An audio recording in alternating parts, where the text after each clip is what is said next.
Electrochemical cell है तो उसमें वर्क तो हो ही रहा है ना, ट्रांसफ़र ऑफ इलेक्ट्रॉन हो रहा है, उस इलेक्ट्रॉन का यूज होता है, तो यहाँ पर इलेक्ट्रिकल वर्क डन हो रहा है। ठीक है, तो इलेक्ट्रिकल वर्क डन का फॉर्मूला क्या होता है?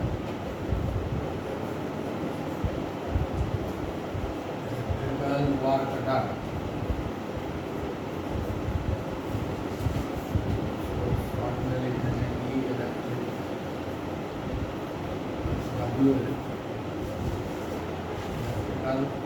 वर्क डन क्या होता है? EMF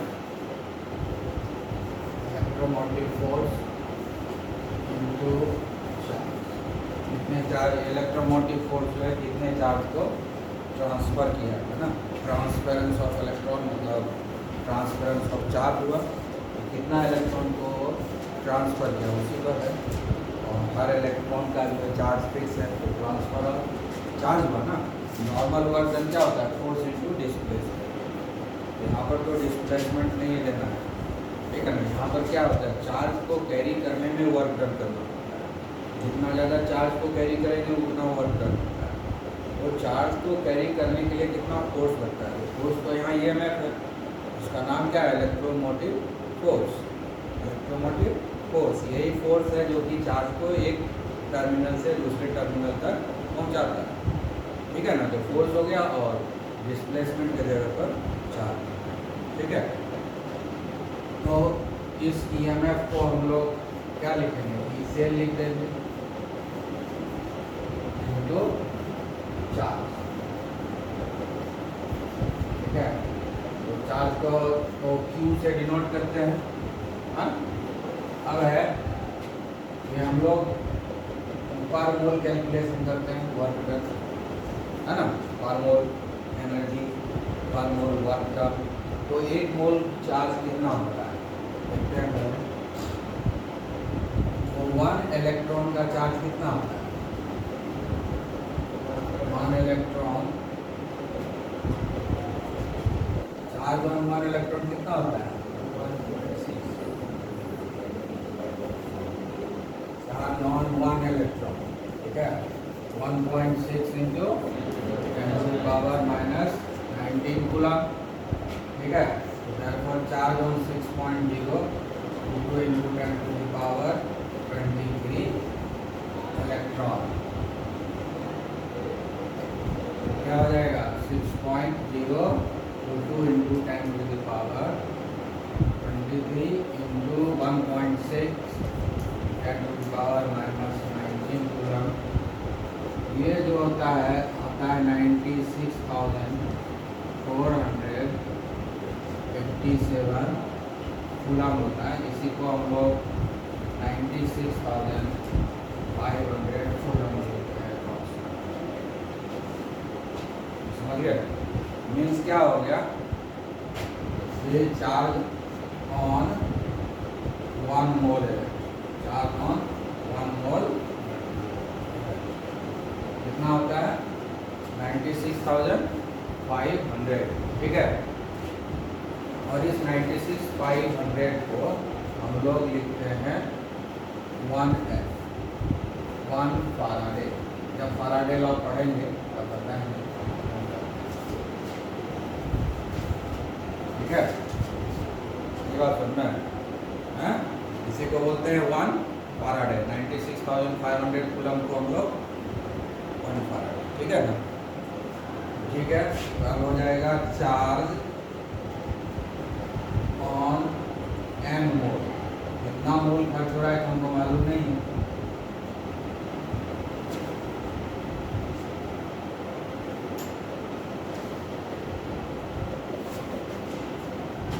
charge on n mole electron. तो 1 मोल इलेक्ट्रॉन पर चार्ज होता है 1 फैराडे। तो n मोल इलेक्ट्रॉन पर कितना चार्ज होता है? n फैराडे, ठीक है। आई बात समझ में? हाँ, अब हम लोग इलेक्ट्रिकल वर्क डन निकालेंगे। इलेक्ट्रिकल वर्क डन कितना होगा? ई सेल चार्ज कितना होगा, अभी हमको तो मालूम नहीं ना कितना मोल का ट्रांजेक्शन होगा, तो मान लिए कि n मोल से चल रहा है, तो टोटल चार्ज कितना हो जाएगा, n f नहीं होगा, n f ही होगा। इसको अरेंज करके लिखते हैं हम लोग n f e, ठीक है। ये हो गया हमारा इलेक्ट्रिकल वर्क डन।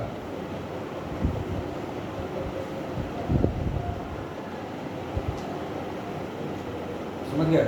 हाँ, तो ये तो हुआ कि इलेक्ट्रिसिटी से हम जान गए। तो इसका मतलब क्या हो गया कि हम इलेक्ट्रिकल वर्क डन को क्वांटिफाई कर सकते हैं। इसका कन्वर्जन कहाँ होगा, कितने में होगा, लेकिन हीट एनर्जी का कन्वर्जन क्वांटिफाई नहीं कर पाते हैं परफेक्टली, लेकिन कहाँ बर्बाद हो जाता है। लेकिन इलेक्ट्रिकल एनर्जी हम कितना सप्लाई कर रहे हैं और वो कितना वर्क डन हो रहा है वो हमको क्वांटिफाई करना आसान है। इस फॉर्मूला से हम क्वांटिफाई कर देंगे इलेक्ट्रिसिटी कितना सप्लाई, इलेक्ट्रिसिटी सप्लाई किए किससे पता चलेगा, चार्ज कितना चार्ज का ट्रांसफ़र हुआ, उसी से ना पता चलेगा कि कितना जो है करंट पास हुआ। तो चार्ज हमारा कितना आ गया, एन फैराडे, ठीक है ना, और ये ईएमएफ हो गया इससे। तो इससे हम क्वांटिफाई कर सकते हैं कि जो हम इलेक्ट्रिकल एनर्जी सप्लाई किए उससे कितना वर्क हुआ, ये तो हमको पता चलेगा। लेकिन हीट एनर्जी में ऐसा नहीं हो पाता है, हमको थर्मामीटर लेकर नापना पड़ता है, वो क्वांटिफाई करना बड़ा ही मुश्किल होता है। बहुत सारा हीट एनर्जी तो बर्बाद ही हो जाता है, सारा हीट एनर्जी का यूज़ भी नहीं कर पाते। तो हीट एनर्जी का जो कन्वर्जन है दूसरे एनर्जी में, उसमें क्वांटिफाई करना बहुत ही मुश्किल है। लेकिन इलेक्ट्रिकल एनर्जी जो दूसरे एनर्जी में कन्वर्ट होता है उसको हम आराम से क्वांटिफाई कर सकते हैं, क्योंकि उसके लिए हमारे पास रिलेशन, ठीक है। अब देखो ये तो हमारा फॉर्मूला हो गया। अब अकॉर्डिंग टू थर्मोडायनामिक्स, ठीक है, अकॉर्डिंग टू थर्मोडायनामिक्स, थर्मोडायनामिक्स के हिसाब से क्या वर्क डन, ये जो हम लोग इलेक्ट्रोकेमिकल सेल है ये तो स्पॉन्टेनियस रिएक्शन है। इलेक्ट्रोकेमिकल सेल जो है ये, इसमें जो वर्क होता है वो स्पॉन्टेनियस होता है। इसमें हमको कोई एफर्ट्स हमेशा लगाना नहीं पड़ता है, सारे केमिकल को अरेंज कर दिया और हम यूज करना शुरू कर देते हैं, ठीक है। इनिशिएट हो गया, उसके बाद तब तक इसमें केमिकल रिएक्शन होते रहता है जब तक कि दोनों ही इलेक्ट्रोड का पोटेंशियल सेम नहीं हो जाता है। इलेक्ट्रोकेमिकल सेल तब तक वर्क करेगा जब तक कि दोनों ही इलेक्ट्रोड का इलेक्ट्रोड पोटेंशियल सेम नहीं हो जाएगा, तब तक ये इलेक्ट्रिसिटी सप्लाई करता रहेगा। ये स्पॉन्टेनियस है जब तक केमिकल खत्म नहीं होगा, और तब तक यानी इक्विलिब्रियम जब तक अचीव नहीं होगा ये हमको इलेक्ट्रिसिटी सप्लाई करना पड़ेगा। पीछे से डंडा लेके हमको खड़ा नहीं रहना पड़ता है, चलो चलो, है ना। आई बात समझ में। ये स्पॉन्टेनियस रिएक्शन होता है, केमिकल रिएक्शन, इलेक्ट्रोकेमिकल सेल में जो रिएक्शन हो रहा है वो स्पॉन्टेनियस रिएक्शन है, अपने आप खुद ही होता है। और ये तब तक होता है जब तक कि उसका मटेरियल जो उसका रिएक्टेंट है वो खत्म नहीं हो जाता है, तब तक ये रिएक्शन होता है। और अकॉर्डिंग टू थर्मोडायनामिक्स जब स्पॉन्टेनियस रिएक्शन होता है तो कहते हैं कि उसमें वो जो वर्क डन हुआ इसका मतलब है कि उसमें decrease in free energy. According to thermodynamics work done equal to decrease in free energy. According to thermodynamics work done मतलब डिक्रीज इन फ्री एनर्जी, ठीक होता है, decrease in free energy. Decrease in free energy क्या लिखेंगे, minus delta जी, हाँ, free energy change negative होना चाहिए तभी तो स्पॉन्टेनियस वर्क है ना, हाँ। तो वर्क डन जो है, वर्क डन कब होता है, वर्क कब होता है, कितना वर्क होता है, जितना डिक्रीज होता है फ्री एनर्जी। फ्री एनर्जी जितना घटेगा, फ्री एनर्जी जितना कम होगा उतना ही वर्क डन होगा। यही थर्मोडायनामिक्स में पढ़े हैं ना। तो work done equal to minus delta G होगा कि नहीं, है? होगा ना। हम यहाँ इलेक्ट्रिकल वर्क डन को हम इससे रिप्लेस कर सकते हैं, इलेक्ट्रिकल वर्क डन को इससे रिप्लेस कर सकते हैं ना, हाँ। तो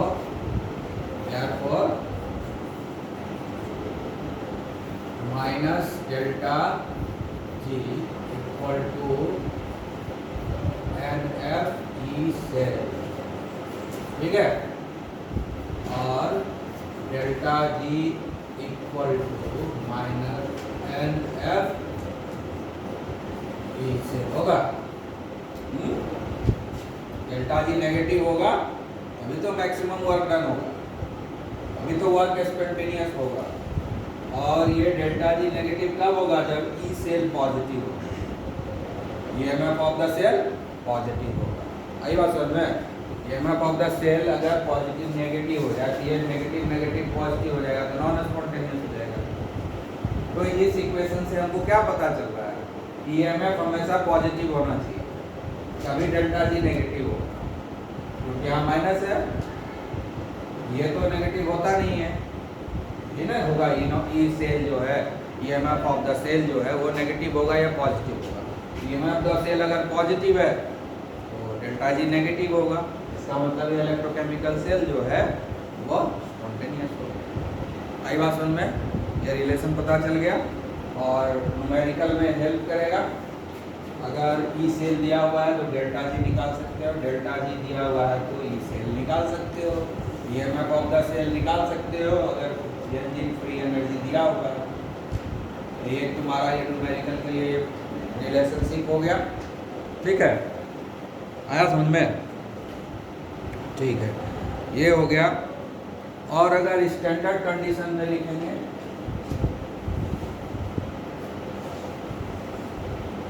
eight STP, at STP, STP मतलब क्या हुआ? 25 डिग्री सेल्सियस, है ना? तो स्टैंडर्ड कंडीशन होगा, क्या हो जाएगा? डेल्टा जी जो है इस पर स्टार लग जाएगा नॉट, हाँ, N F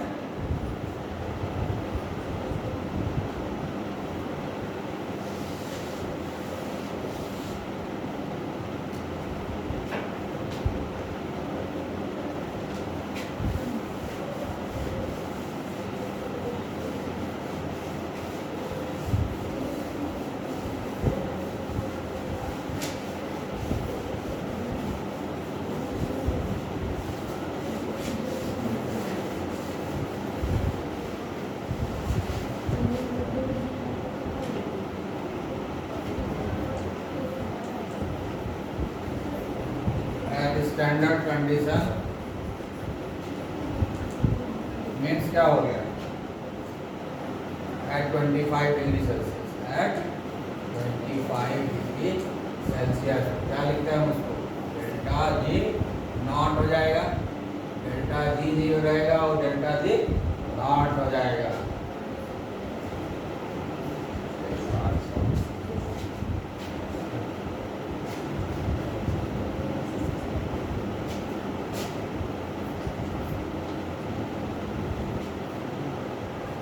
minus N F E naught cell, अगर स्टैंडर्ड कंडीशन होगा तो ये हो जाएगा रिलेशनशिप,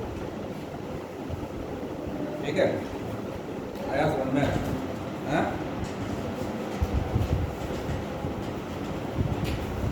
इसके अलावा एक तो ये हो गया रिलेशन, हम लोग सुबह में पढ़े थे केसी का वैल्यू निकाले थे, केसी का वैल्यू निकाले थे, तो उसमें हम लोग निकाले थे क्या निकाले? सुबह में एक रिलेशनशिप बताया था ना, हाँ, ई नॉट सेल निकाले थे,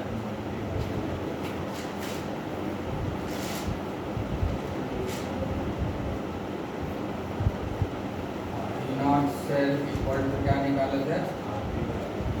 R T by N F L M K C, यही निकाले, हाँ, निकाले थे।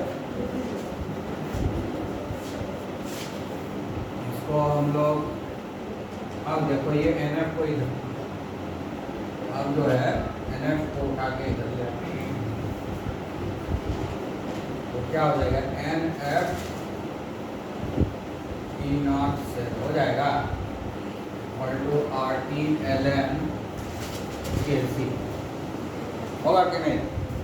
हाँ? और ये क्या है डेल्टा जी नॉट, ये क्या है डेल्टा जी नॉट।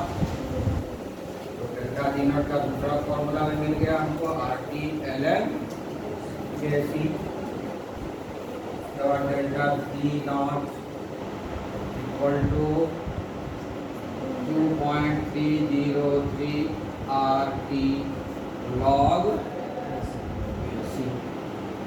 तो इससे भी हम इक्विलिब्रियम कांस्टेंट का वैल्यू निकाल सकते हैं, है ना? इसको और डेराइव करेंगे आप तो आ जाएगा log K C equal to delta G not 2.303 और K C equal to N T log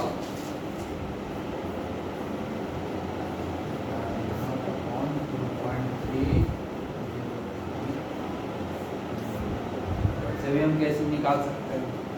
delta G का दो फॉर्म मिल गया, डेल्टा जी नॉट का फॉर्मूला एक ये मिला, ठीक है, और डेल्टा जी नॉट का दूसरा फॉर्मूला यहाँ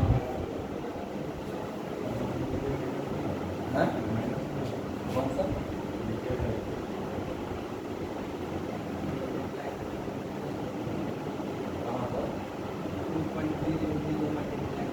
हाँ माइनस करेंगे, एक मिनट, डेल्टा हाँ यहाँ माइनस होगा, हाँ N F E naught minus, ठीक है, माइनस होगा यहाँ माइनस,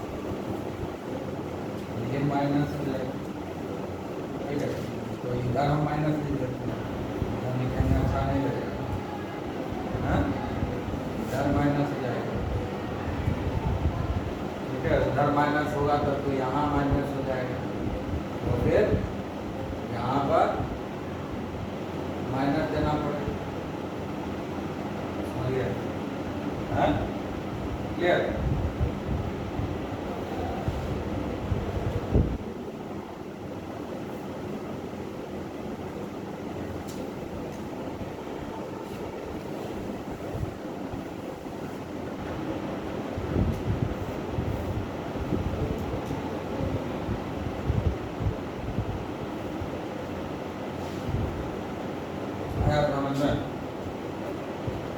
तो इतने तरह का जो है रिलेशनशिप हमको मिल गया, और तो रिलेशनशिप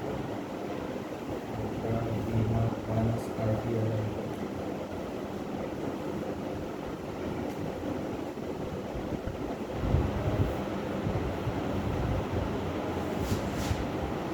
आ गया समझ, सबको बेस्ट करके मोबाइल का